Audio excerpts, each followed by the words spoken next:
안녕하세요. 여러분의 지적 호기심을 채워드릴 심층 분석 시간입니다. 오늘은 저희가 함께 살펴볼 자료, 특히 유전학 교재 12장의 내용을 바탕으로 아주 근본적인 질문에 답을 찾아보려 합니다. 네, 안녕하세요. 우리 몸속 세포들은 거의 동일한 DNA를 가졌는데 어떻게 저마다 다른 역할을 할까요? 피부세포는 피부세포고 신경세포는 신경세포고 그 비밀이 바로 진핵생물 유전자 발현 조절에 있다고 하는데요. 오늘 이 세계로 한번 깊이 들어가 보죠. 맞습니다. 이게 그냥 단순히 유전자를 켜고 끄는 그런 스위치 문제가 절대 아니에요. 아, 그런 게 아니군요. 네, 이건 뭐랄까 세포의 정체성, 그러니까 나는 누구인가 이걸 결정하는 아주 정교하고 복잡한 시스템입니다. 생명이 시작되는 발생 단계부터 해서 세포가 특정 기능을 갖도록 분화하고 또 끊임없이 변화하는 환경에 적응하는 모든 과정의 핵심에 이 유전자 조절이 있는 거죠. 생각해보면 진짜 대단한 일이에요. 그 DNA라는 설계도가 핵 안에 그냥 막 흩어져 있는 게 아니라 염색질이라는 형태로 엄청나게 빽빽하게 포장되어 있잖아요. 그렇죠. 엄청나게 응축되어 있죠. 네, 마치 거대한 도서관에 책들이 그냥 쌓여 있는 게 아니라 특정 분류 체계로 서가에 꽂혀 있고 어떤 건 아예 잠겨 있기도 하고 그런 느낌인데 오늘 저희의 목표는 이 방대한 정보 속에서 어떻게 딱 필요한 유전자만 정확히 찾아내서 필요할 때만 꺼내 쓰는지 그 메커니즘의 핵심을 파헤쳐 보는 겁니다. 바로 그겁니다. 그 빽빽하게 응축된 염색질 환경 속에서 어떻게 특정 유전자 정보에 접근하고 또 그 정보의 볼륨을 조절할 수 있을까? 이게 오늘 우리가 풀어갈 핵심 질문이죠. 이 복잡한 조절 네트워크를 이해하는 여정, 이제 시작해 보시죠. 좋습니다. 그럼 첫 단계로 유전자 정보가 RNA로 복사되는 전사 과정을 어떻게 조절하는지 그 큰 그림부터 한번 그려볼까요? 교재 그림 12-1을 보면요. 전사를 실제로 수행하는 RNA 중합효소 II라는 기계가 있네요. 네, 핵심적인 효소죠. 이 기계가 작동을 시작하는 지점 근처, 그러니까 핵심 프로모터라는 DNA 영역에는 일반 전사 인자, GTF들이 먼저 이렇게 모여서 기본적인 발반을 마련해야 한다고 나와 있어요. 하지만 그건 정말 뭐랄까 기본 세팅 정도에 불과합니다. 실제 유전자를 아주 강하게 켤지 좀 약하게 켤지 아니면 아예 꺼둘지 이걸 결정하는 데는 조금 더 멀리 떨어진 DNA 영역들이 아주 중요한 역할을 해요. 아, 가까이 있는 것만으로는 부족하군요. 네, 인핸서라고 불리는 이 영역들에는 다양한 전사인자, TF라는 조절 단백질들이 결합합니다. 이 전사인자들이야말로 유전자 발현이라는 오케스트라의 지휘자 역할을 하는 핵심 플레이어들이라고 할 수 있죠.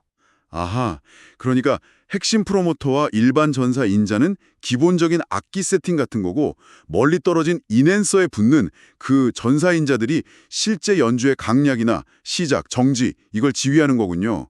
근데 그 먼 곳에서 어떻게 지휘를 하죠? 거리가 꽤 될 텐데요. 그게 아주 흥미로운 지점입니다. DNA가 생각보다 유연한 실 같은 구조거든요. 그래서 멀리 떨어진 인핸서에 결합한 전사인자들이 DNA 가닥을 이렇게 쭉 구부려서 핵심 프로모터 부근의 단백질들과 직접 접촉할 수도 있고요. 와, 직접 만나는군요. 코레귤레이더스라는 중간 매개 단백질을 통해서 상호작용하기도 합니다. 이렇게 여러 요소들이 입체적으로 한 곳에 모여서 복잡한 상호작용 네트워크를 형성하고 그 결과로 특정 유전자의 전사 스위치가 아주 정교하게 조절되는 거죠. 이전에 저희가 원핵생물의 오페론 시스템 봤을 때는 그래도 비교적 단순했는데 이 진핵생물은 훨씬 더 복잡한 구조네요. 왜 이렇게 더 많은 부품과 단계가 필요한 걸까요? 아무래도 진핵생물은 훨씬 복잡한 구조와 기능을 가진 특히 다세포 생물이 많기 때문이겠죠. 세포 종류도 훨씬 다양하고 발생 과정도 복잡하고 또 외부 환경 변화에 대한 반응도 더 섬세하게 조절해야 하니까요. 그래서 더 많은 조절 요소와 단백질들이 관여해서 훨씬 더 정교하고 또 다양한 수준의 조절이 가능하도록 진화한 것으로 보입니다. 그렇군요. 특히 그 전사인자 TF라는 지휘자들이 아주 흥미로운데요. 이게 그냥 단순한 단백질 덩어리가 아니라 여러 기능을 가진 모듈 또는 도메인으로 구성되어 있다면서요. 마치 그 맥가이버 칼처럼 여러 도구가 하나에 달려있는 그런 느낌인가요? 아, 네, 아주 정확한 비유입니다. 전사인자는 크게 보면 여러 기능 부위, 즉 모듈의 조합체라고 할 수 있어요. 특정 DNA 서열을 딱 인식해서 결합하는 DNA 결합 도메인이 있고요. 네, 그게 있어야 일단 붙을 테니까요. 그렇죠. 그리고 다른 단백질과 상호작용해서 전사를 촉진하거나 혹은 억제하는 신호를 보내는 활성화 억제 도메인도 있죠. 또 어떤 전사인자들은 혼자 작동하지 않고 다른 전사인자와 짝을 이루어야 하는데 이걸 위한 일양체화 도메인을 갖기도 하고요. 심지어는 특정 호르몬이나 대사물질 같은 신호분자를 감지하는 리간드 결합 도메인을 가진 경우도 있습니다. 와, 여기서 진짜 흥미로운 점이 바로 그 모듈성이군요. 이게 마치 레고 블록처럼 서로 다른 기능의 부품들을 조합해서 다양한 전사인자를 만들 수 있고 또 이 전사인자들이 서로 다른 조합으로 함께 작용하면서 엄청나게 복잡하고 섬세한 조절 네트워크를 구축할 수 있다는 거잖아요. 맞습니다. 바로 그거예요. 제한된 수의 부품, 즉 도메인을 조합해서 수많은 종류의 전사인자를 만들 수 있고 또 이 전사인자들이 다양한 조합, 컴비네토리얼 컨트롤로 특정 유전자의 인핸서나 프로모터에 결합함으로써 각기 다른 세포 유형과 상황에 만든 고유한 유전자 발현 프로그램을 만들어낼 수 있는 겁니다. 이것이 바로 진핵생물 유전자 조절의 핵심 원리 중 하나라고 할 수 있습니다. 그럼 실제 사례를 통해 이 원리가 어떻게 작동하는지 보면 더 확 와닿을 것 같아요. 교재에 나오는 효모의 갈락토스 대사 유전자, 그 GAL 유전자 조절 시스템이 아주 좋은 예시라고 하셨죠. 네, 아주 교과서적이면서도 명확한 예시입니다. 효모는 보통 포도당이 있으면 그걸 우선적으로 사용하지만 만약 포도당이 없고 갈락토스만 있다. 그러면 갈락토스를 분해해서 에너지원으로 써야 하거든요. 네, 그렇죠. 이때 필요한 효소들을 만드는 GAL 유전자들을 쳐야 하는 거죠. 이 시스템의 핵심 조절자는 GAL4라는 전사인자입니다. 이 친구는 GAL 유전자들의 인핸서 역할을 하는 UAS라는 특정 DNA 서열에 결합해서 전사를 강력하게 촉진하는 뭐랄까 가속 페달 같은 역할을 할 수 있어요. 근데 평소에는 그러니까 갈락토스가 없을 때는 이 가속 페달이 작동하지 못하도록 누군가 막고 있겠군요. 브레이크 같은 역할. 그렇죠. 평소, 즉 갈락토스가 없을 때는 GAL80이라는 단백질이 GAL4에 딱 달라붙어서 그 활성화 도메인을 가려버립니다. 말씀하신 대로 일종의 브레이크 역할을 하는 거죠. 아하. 그런데 이제 갈락토스가 세포 안으로 들어오면요. 게일3라는 센서 단백질이 이 갈락토스와 결합하고 활성화됩니다. 활성화된 이 게일3는 게일80에 가서 결합하고 그 결과 게일80의 구조를 변화시켜요. 결국 게일80이 게일4에서 떨어져 나가게 만드는 거죠. 아. 브레이크 게일80이 떨어져 나가니까 드디어 가속 페달, 게일4가 제대로 작동해서 GAL 유전자들이 막 켜지는 거군요. 와, 정말 깔끔한 시스템인데요. 외부 신호, 그러니까 갈락토스 유무가 어떻게 전사인자들의 상호작용을 변화시켜서 딱 필요한 유전자만 정확히 켜는지 명확하게 보여주네요. 네, 이 예시는 전사인자의 모듈성, 그러니까 게일4의 DNA 결합 능력, 활성화 능력, 또 게일80이나 게일3와의 상호작용 능력, 이런 것들과 단백질 간의 상호작용이 어떻게 환경 변화에 대한 정교한 유전자 발현 조절을 가능하게 하는지 아주 잘 보여주는 사례입니다. 효모의 그 교배형 전환 예시도 흥미롭던데요. A형이냐 알파형이냐 이게 결정되는 과정도 이런 전사인자들의 조합으로 이루어진다고요? 맞습니다. 이건 조합적 조절의 힘을 보여주는 또 다른 아주 좋은 예시죠. 효모세포의 정체성, 그러니까 A형이냐, 알파형이냐, 또는 이 둘이 합쳐진 이배체냐 하는 것은 MAT라는 특정 유전자 좌에 어떤 유전 정보, MATA 또는 MAT-알파가 있느냐에 따라 결정되는데요. 네. 이 정보에 따라서 만들어지는 몇 종류 안 되는 전사인자들, 예를 들면 A1, 알파1, 알파2 같은 것들이 MCC-M1이라는 또 다른 전사인자와 다양한 조합을 이룹니다. 그 조합에 따라서 특정 유전자 그룹들, 예를 들어 A형 세포에 필요한 유전자들, 이걸 A특이 유전자라고 하던데, 또는 알파형 세포에 필요한 알파특이 유전자들, 이런 것들의 스위치가 켜지거나 꺼지는 거군요. 정확합니다. 예를 들어 알파형 세포에서는 알파1과 알파2라는 전사인자가 만들어져요. 그래서 알파1은 MCM1과 함께 알파특이 유전자를 켜고 알파2는 MCM1과 함께 A특이 유전자를 끕니다. 반면에 A형 세포에는 이 알파1, 알파2가 없으니까 A특이 유전자는 그냥 켜져 있고 알파2기 유전자는 꺼져 있는 상태죠. 오. 그리고 이배체 세포에서는 A1과 알파2가 함께 만들어지는데 이 둘이 결합해서 또 다른 유전자 그룹, 그 반수책 특이 유전자라는 것들을 끄는 식으로 작동합니다. 이렇게 면안되는 조절자들이 어떤 조합으로 존재하느냐에 따라 세포의 운명이 결정되는 아주 효율적인 시스템이라고 할 수 있죠. 지금까지는 주로 DNA 서열에 결합하는 단백질, 그러니까 전사인자에 초점을 갖췄는데 아까 처음에 언급하셨던 빽빽하게 포장된 DNA 자체, 즉 염색질도 중요하다고 하셨잖아요. 그 도서관의 책들이 어떻게 정리되어 있느냐, 이게 중요하듯이요. 네, 바로 그 염색질 구조가 유전자 조절의 또 다른 핵심 축입니다. DNA는 그냥 벌거벗은 상태로 존재하는 게 아니라 뉴클레오솜이라는 기본 단위 구조를 형성하고 있거든요. 유클레오솜이요? 네, 히스톤 단백질이라고 하는 H2A, H2B, H3, H4 각각 2개씩 총 8개로 이루어진 단백질 덩어리 주위를 DNA가 약 1.65바퀴 정도 감고 있는 형태예요.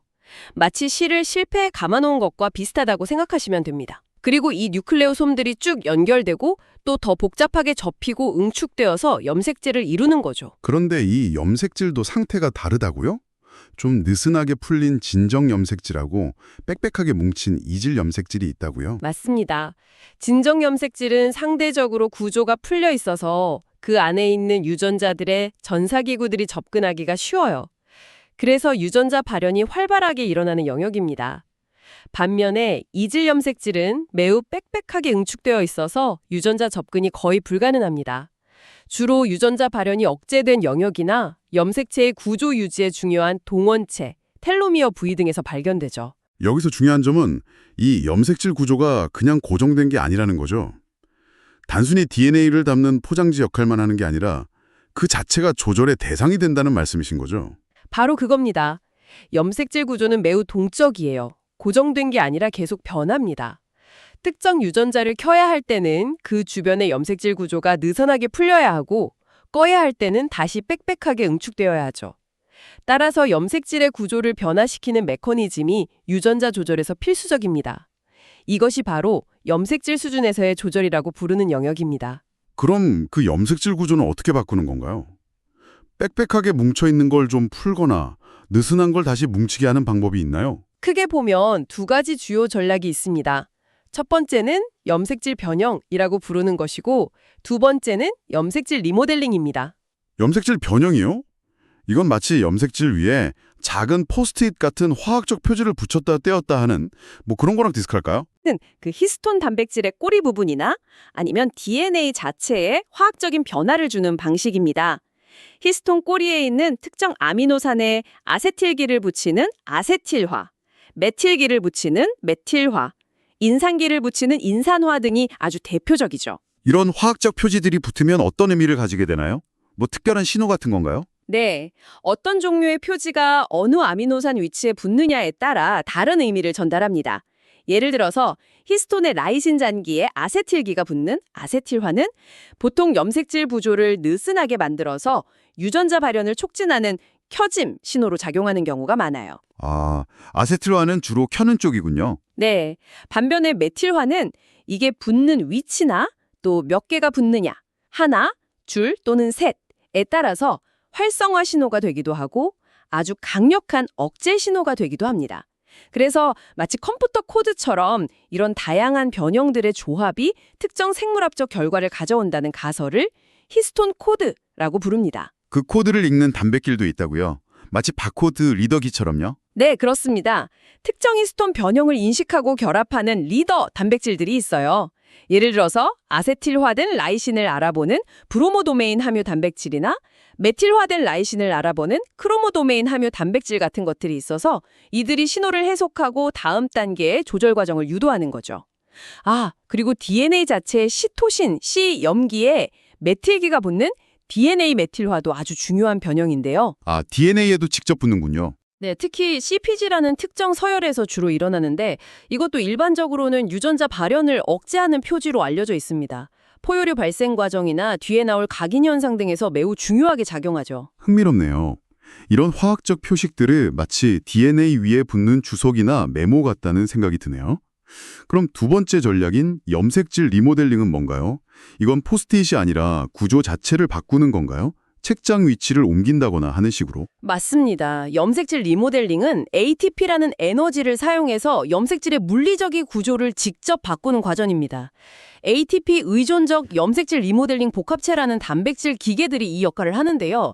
대표적으로 스웨스나이 SVF 복합체 같은 것들이 알려져 있습니다. 스위스 니프요? 네, 이들은 마치 불도저처럼 뉴클레오솜을 DNA 위에서 옆으로 이렇게 쓱 밀어내거나 아니면 아예 DNA에서 떼어내버리거나 혹은 뉴클레오솜을 구성하는 히스톤 단백질을 다른 종류로 교체, 리플레이싱 엑스체인지 하기도 합니다. 아, 그러니까 화학적 표디, 즉 변형은 여기를 주목하라 또는 여기는 접근 금지 같은 신호를 보내는 것이고 물리적 구조 변경, 즉 리모델링은 실제로 길을 터주거나 막는 역할을 하는 거군요. 이 둘은 그럼 서로 어떻게 연관되어서 작동하나요? 따로 노는 건 아닐 것 같은데요? 아, 절대 아니죠. 매우 긴밀하게 협력합니다. 예를 들어 특정 히스톤에 아세틸화가 일어나면 그 표지를 인식하는 리모델링 복합체가 그 위치로 와서 뉴클레오솜을 밀어내서 전사인자가 DNA에 접근할 수 있도록 돕는 식이죠. 아, 변형이 리모델링을 부르는군요. 또 어떤 리모델링 복합체가 특정 히스톤 메틸화 효소를 데려와서 염색질을 응축시키는 억제 표지를 남기도록 유도할 수도 있습니다. 그러니까 화학적 신호와 물리적 구조 변화가 서로를 부르고 또 영향을 주면서 정교한 조절 네트워크를 형성하는 겁니다. 하나는 화학적 신호를 보내고 다른 하나는 물리적 구조를 바꾸는 아주 정교한 협업 시스템이죠. 이 모든 개념들이 실제로 어떻게 통합되어서 작동하는지 보여주는 멋진 예시가 있을까요? 교재에 나오는 인터페론 베타, IFN 베타 유전자 활성화 예시가 딱 그런 경우인가요? 네, 아주 좋은 예시입니다. 인터페론 베타는 바이러스 감염 시 우리 몸의 중요한 방어 단백질인데 감염 신호가 오면 이 유전자가 매우 빠르고 또 강력하게 켜져야 하거든요. 그 과정을 보면 지금까지 이야기한 요소들이 정말 총출동합니다. 오, 기대되는데요. 어떻게 되나요? 네, 먼저 바이러스 감염 신호에 의해서 활성화된 여러 종류의 전사인자들이 IFN 베타 유전자 근처의 인핸서 영역에 착착 모여서 인핸서좀이라는 복합체를 형성합니다. 인핸소좀이요? 인핸서에 모인 복합체란 뜻이겠죠. 그렇죠. 일종의 조립 플랫폼 같은 거죠. 이 인핸서좀이 GCN5라는 히스톤 아세틸화 효소 HAT와 특정 키나아제, 인산화 효소를 그 자리로 불러오는 겁니다. 아, 변형 효소를 부르는군요. 네. 이 효소들이 주변 뉴클레오솜의 특정 히스톤 부위, 예를 들면 H4K8, H3K9에 아세틸화를 시키고 H3S10에 인산화를 시키는 등 활성화 표지를 막 남깁니다. 네. 그러면 이 히스톤 표지들이 신호가 되어서 이번에는 SWISNF 같은 염색질 리모델링 복합체와 일반 전사인자들 그리고 RNA 중합효소 I 본체를 프로모터로 끌어들이는 거죠. 아, 드디어 주인공 등장 준비네요. 맞습니다. 리모델링 복합체가 뉴클레오솜 구조를 바꿔서 전사 기구가 접근할 수 있도록 길을 열어주고 마침내 RNA 중합효소가 결합해서 전사를 시작하게 됩니다. 와, 정말 한편의 잘 짜인 연극 같아요. 여러 전사인자들이 모여서 무대를 꾸미고 인핸서좀, 조명을 탁 켜고 히스톤 변형, 무대 장치를 옮긴 다음에 리모델링, 드디어 주연 배우 RNA 중합효소가 등장해서 연기를 시작하는 전사, 그런 과정이군요. 여기서 진짜 중요한 점은 히스톤 변형 같은 염색질 변화가 실제 전사가 시작되기 전에 일어난다는 거네요. 미리 환경을 싹 조성하는 단계군요. 그렇습니다. 그게 핵심이에요. 이 예시는 외부 신호가 어떻게 단계적인 분자 사건들을 거쳐서 염색질 환경을 바꾸고 최종적으로 유전자 발현이라는 결과로 이어지는지를 아주 명확하게 보여주는 사례죠. 그런데 여기서 한 걸음 더 나아가서 한번 이렇게 결정된 유전자 발현 상태가 세포가 분열을 해도 다음 세대 세포로 그대로 기억되어서 전달되는 현상이 있다고 들었어요. DNA 서열 자체는 똑같은데도 말이죠. 이게 바로 그 유명한 후성유전, 에피제네틱스 맞죠? 네, 맞습니다. 후성유전. 요즘 많이 들어보셨을 텐데요. DNA 염기 서열 자체의 변화 없이 유전자 발현이 조절되고 그 조절된 상태가 세포 분열을 통해서 다음 세대로 유전되는 현상을 말합니다. 앞서 이야기했던 그 히스톤 변형이나 DNA 메틸화 같은 화학적 표지들이 여기에 아주 중요한 역할을 합니다. 아, 그 표지들이 기억장치 역할을 하는 거군요. 네, 일종의 메모리 역할을 하는 거죠. 이 표지들이 세포가 분열할 때도 어느 정도 유지되거나 혹은 복제되어서 딸 세포에게 전달될 수 있기 때문입니다. 그런 상태를 유지하는 데 특화된 단백질들도 있다고요? 뭐 폴리코미니, 트리토락슨이 하는 이름들이 있던데요. 네, 폴리콤 그룹 단백질과 트리토락스 그룹 단백질이 대표적입니다. PCG 단백질들은 주로 특정 히스톤 메틸화 표지, 예를 들면 H3K27Me3 같은 억제성 표지를 인식하거나 혹은 직접 만들어서 유전자 억제 상태를 계속 유지하고 다음 세대로 전달하는 역할을 합니다. 억제 기억 담당이군요. 네. 반대로 TRXG 단백질들은 주로 유전자 활성 상태, 예를 들어 H3K4Me3 같은 활성 표지와 관련된 상태를 유지하는 데 관여하죠.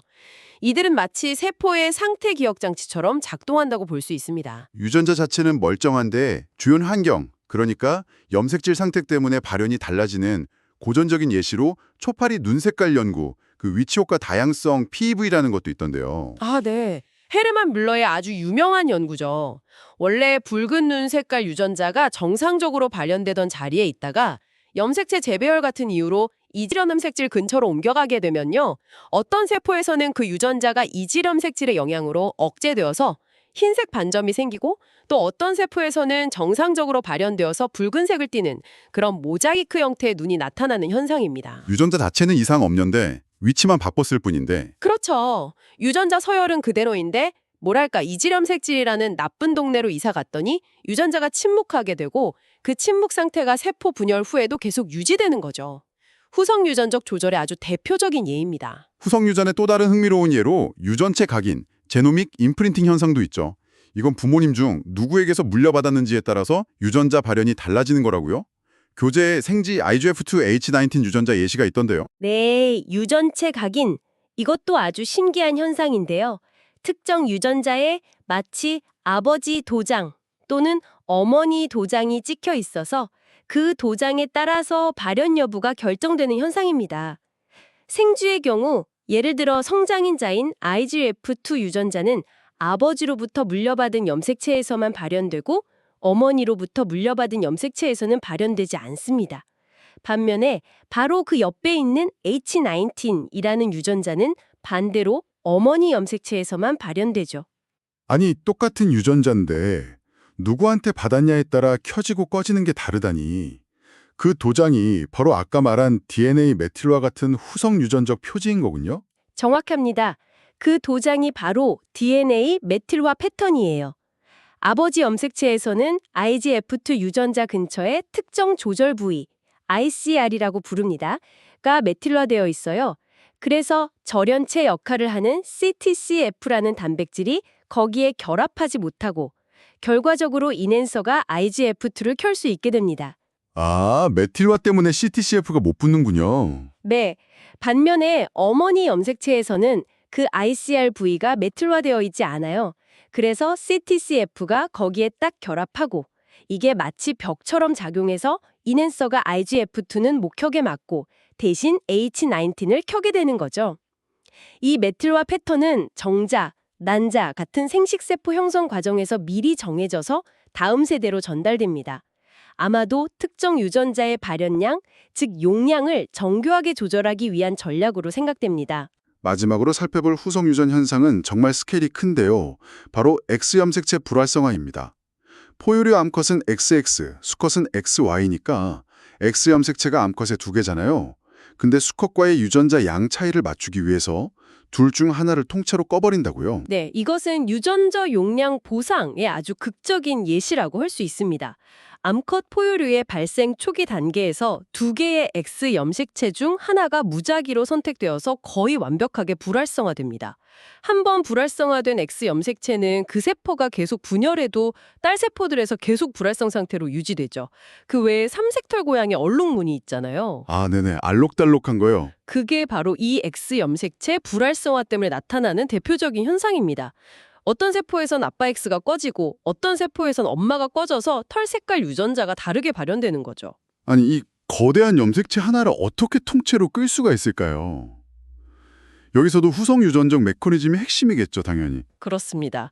이 과정의 마스터 조절자는 바로 엑시스트라는 긴 비염호화 RNA, LNC-RNA입니다. 엑시스트 RNA요? 단백질이 아니라 RNA가 조절한다고요? 네, 그게 아주 흥미로운 부분이죠. 불활성화된 X 염색체에서만 이 엑시스트 RNA가 대량으로 만들어져서 마치 담요처럼 그 염색체 전체를 덮어버립니다. 이 엑시스트 RNA 자체가 신호가 되어서 앞서 언급했던 폴리콘 복합체 PIC2 같은 것들을 포함한 여러 단백질 복합체들을 그 염색체로 불러 모으는 거죠. RNA가 단백질들을 끌어모으는군요. H2A라는 특수한 히스톤 변이체를 그 자리에 끼워 넣는 등 온갖 후속 유전적 방법을 총동원해서 X 염색체를 꽁꽁 묶어 불활성 상태, 즉 바소체로 만들고 그 상태를 계속 유지하는 겁니다. 참고로 활성 상태로 남아있는 X 염색체에서는 T6라는 또 다른 LNC RNA가 반대 방향으로 만들어져서 엑시스트 발현을 막는 역할을 하고요. YY1이라는 단백질이 엑시스트 RNA가 염색체에 잘 퍼지도록 돕는 역할도 합니다. 와, 정말 LNC RNA와 다양한 후속 유전적 조절 메커니즘들이 정교하게 협력해서 염색체 하나를 통째로 제어하는 진짜 놀라운 과정이네요. 네. X 염색체 불활성화는 후속 유전적 조절이 얼마나 강력하고 또 광범위하게 작용할 수 있는지를 보여주는 아주 대표적인 사례라고 할 수 있습니다. 자, 오늘 정말 방대한 내용을 훑어봤습니다. 한번 정리해보면 진핵세포가 특정 유전자를 켜고 끄는 과정은 단순히 DNA 서열에만 달린 문제가 아니라 그 서열을 접근하고 해석하는 방식, 즉 첫째, 어떤 전사인자들이, 둘째, 어떤 조합으로 작용하는지, 그리고 셋째, DNA가 어떤 염색질 구조로 포장되어 있으며 넷째, 그 구조가 어떻게 동적으로 변화, 즉 변형되고 리모델링 되는지에 따라 결정된다는 거군요. 네, 맞습니다. 게다가 다섯째, 이렇게 결정된 발현 상태가 후속 유전적으로 기억되어서 다음 세대 세포로 전달되기도 하고요. 정확하게 요약하셨습니다.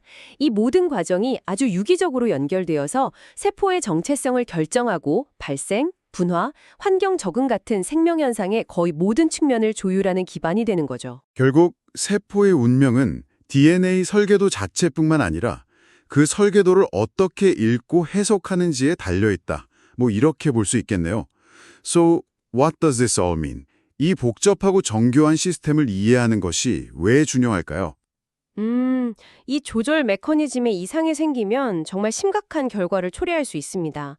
예를 들어 암 발생의 상당 부분은 바로 이런 유전자 발현 조절의 실패와 관련이 깊고요. 여러 발달 장애나 노화 과정에도 이 메커니즘들이 깊이 관여합니다. 따라서 오늘 저희가 살펴본 이런 원리들을 이해하는 것은 생명의 근본을 파악하는 것일 뿐만 아니라 질병의 원인을 밝히고 또 새로운 치료법을 개발하는 데도 아주 결정적인 열쇠가 될 수 있습니다. 마지막으로 청취자분들께 생각해 볼 만한 질문을 하나 던져보면서 마무리할까 합니다. 오늘 우리는 DNA 서열 자체는 변하지 않지만 그 위에 덧붙여지는 화학적 표지나 염색질 구조 같은 후속 유전적 상태가 변할 수 있고 이것이 유전자 발현에 큰 영향을 준다는 것을 배웠습니다. 그렇다면 우리가 일상에서 경험하는 것들, 예를 들어 우리가 먹는 음식, 운동 습관, 받는 스트레스, 노출되는 환경 오염물질 같은 이런 외부 요인들이 우리 DNA 서열 자체를 바꾸지는 못하겠지만 혹시 오늘 이야기한 이런 후속 유전적 표지에는 영향을 미칠 수 있지 않을까요?